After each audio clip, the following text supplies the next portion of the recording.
A month before the parliamentary elections, Donald Tusk spoke with full confidence that the implementation of all 100 specific tasks is possible and within the set deadline. Tylko ludzie wiarygodni Only reliable people can make such promises. formułować tak konkretne propozycje.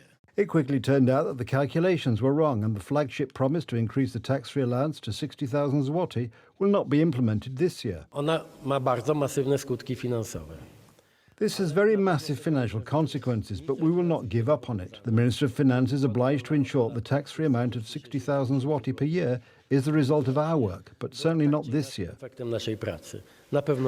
Na pewno nie w tym roku. Today, Donald Tusk says that the failure to implement the list of 100 specifics is the fault of unmobilised voters who did not give the Civic Coalition a mandate of support of 100% of the votes. Jeśli z czegoś chciałbym się wytłumaczyć, to z tego, że nie udało się. If I have to explain something, it's that I didn't manage to convince enough voters to get enough instruments to govern. Tak, żeby dostać wszystkie instrumenty do ręki. Prime Minister Donald Tusk also promised during the campaign to reduce health insurance premiums for entrepreneurs, loans with 0% interest rates for the purchase of the first apartment, a 600 zloty subsidy for renting an apartment for young people, lowering the waiting time for consultations and treatments within the health system. To jest operacja manipulacyjna. To jest po prostu It was manipulation. It is simply an attempt to mislead the public to achieve goals that citizens were not informed about. o których społeczeństwo, obywatele nie są informowani.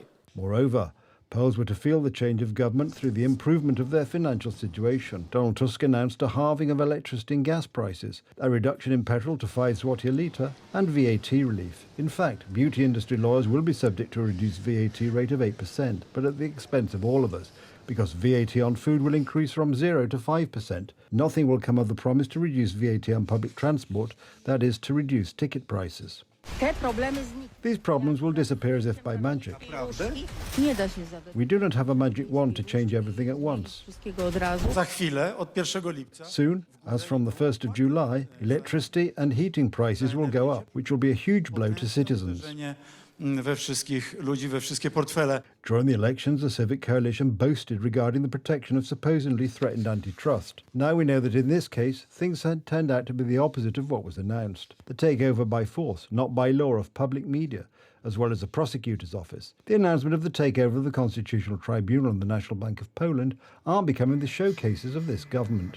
And if there is a problem, such as with the farmers' protest, it must be suppressed with aggression, just as the police did at the last demonstration in Warsaw. Although farmers appeared in front of the Prime Minister's office that day, Donald Tusk ignored their problems and did not want to listen to anyone. Rolnicy wyjechali na największy od 20 lat. Farmers went on the largest protest in 20 years, and instead of getting this magic wand, they get hit with a police baton and tear gas. Dostają policyjne pałki i gaz. Donald Tusk zdaje egzamin tak naprawdę z obłudy, z mamienia społeczeństwa. This is a festival of hypocrisy, deception of society, and they must answer for it.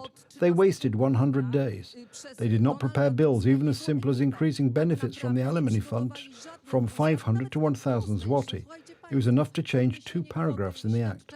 Z funduszu alimentacyjnego z 500 na 1000 zł. Szanowni Państwo, to są 2 paragrafy w ustawie. The list of unfulfilled specifics extends to several dozen points in total. Interestingly, the draft budget for 2024 assumes that the deficit will amount to 184 billion zloty, which is 20 billion more than the United Right assumed for the implementation of its programme. Today, politicians from Tusk's party, when asked about 100 specific facts, talk about metaphors and are surprised that someone could take it literally. To są twarze Polek i Polaków, autorek i autorów. These are the faces of Polish women and men who are the authors of these 100 facts. These 100 specifics for 100 days after winning the elections are their desires, their hopes, their demands. Ich pragnienia, ich nadzieje, ich postulaty.